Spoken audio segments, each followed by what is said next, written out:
fact, it's one of the most distinctive beers where you walk into a bar and you can tell what people are drinking just by looking at the glass. The most important thing, first of all, is to start with a really clean, dry glass. Listen to that lovely whoosh of the gas. That's the nitrogen releasing into the pint of Guinness. I'm charged with organising and orchestrating the global growth on Guinness around the world. We're sold in over 150 markets, so it's a very broad footprint for Guinness. The Guinness Brewery is located here in the heart of the Liberties in Dublin 8. It's one of the oldest areas of Dublin. I have a very deep personal connection because my father actually was a publican.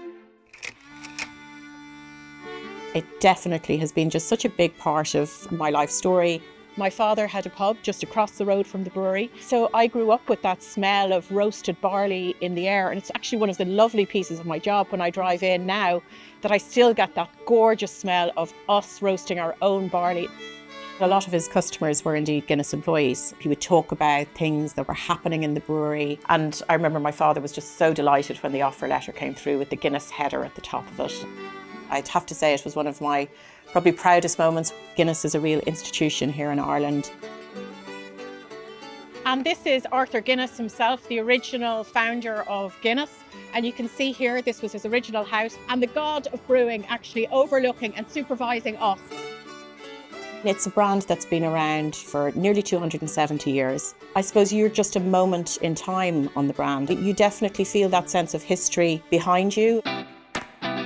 We've taken a significant shift in our marketing model to move away from the big blockbuster broadcast TV heavy ads to actually being much more social first, much more relevant in culture. I've recently gotten into Guinness, which is kind of sacrilegious for an Irish person to say. We have what we call Ginfluencers, who are creators. I'm going to say it before you.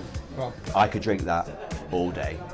I think one of the things that's really important in modern marketing now, deep understanding of consumers, deep understanding of customer, deep understanding of the DNA of your brand. And we do that in a way that's very much in partnership with our community. Traditionally, people thought of Guinness, maybe in front of a fire, maybe drunk by a middle-aged guy. It's rapidly changing to be much, much younger and much more female-oriented. And we've also moved beyond that sort of traditional setting into festivals, into the summertime. We do see people moderating, and increasingly non-alc beer is becoming a big part of our business, and Guinness Zero has been a phenomenal success for us. In terms of personal risks I've taken, I probably would have been moving ahead with the NitroSurge unit in COVID. The bars were closed around the world and people were going to extraordinary lengths to get a perfect pint of Guinness at home. We had some people who were putting pints of Guinness into those ultrasonic jewellery cleaners to try and simulate that action. There were other people using electric toothbrushes to try and agitate the Guinness more to get them an even tighter head. Toothbrush experiment, take one. I responded and I was going, look, we have to solve this. And I think we moved from initial observation of that trend to 1 in 4 Irish homes actually have a NitroSurge device now. So it's a risk that's certainly paid off. This is the NitroSurger. Here we go. Look at that dome. Your pub is always at the heart of community. It's where people gather, where stories are told, where problems are solved and laughter is afoot.